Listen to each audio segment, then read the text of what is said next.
Hello guys, मी अस्मिता. माझ्या second ब्लॉगमध्ये तुमचं स्वागत आहे. तर आज आहे संडे, सो रवा डोसा खाण्याची खूप इच्छा होत आहे, पण बनवता येत नाही, ते एक प्रॉब्लेम आहे. बट आमची गो साक्षीत आहे, तर चला तिला लाव्या खाण्यासाठी थोडा मस्का.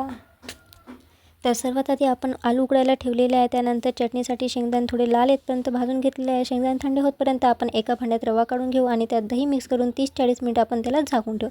मग आपले भाजलेले शेंगदाणे घेऊन त्यात सांबार, 3-4 मिरची, चवीसाठी थोडं मीठ, 2 चमच खोबरा कीस आणि पाणी टाकून आपण मिक्सरमध्ये त्याला बारीक करून घेऊ.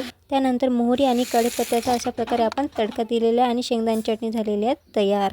आता वळूया आपल्या आलूच्या चटणीकडे. तर अशा प्रकारे आलूचे छिलके काढून घेतलेले आहे आणि त्याला चांगलं मिक्स करून घेतलेलं आहे. आता त्याला देऊया आपण फोडणी. तर त्यासाठी आपण थोडं लसण, अद्रक आणि मोहरी 1 मिनिट कमी गॅसवर होऊ देऊ. मग त्यात आपण थोडं कांदा, मिरची, गरम मसाला, मीठ, हळद टाकून 2 मिनिट कमी गॅसवर होऊ देऊ. त्यानंतर आलू टाकून चांगल्या प्रकारे मिक्स करून घेतले आहे. 5 मिनिट त्याला होऊ देऊ आणि त्याला उतरवून घेऊ. सो आपली आलूची चटणी पण झाली आहे तयार.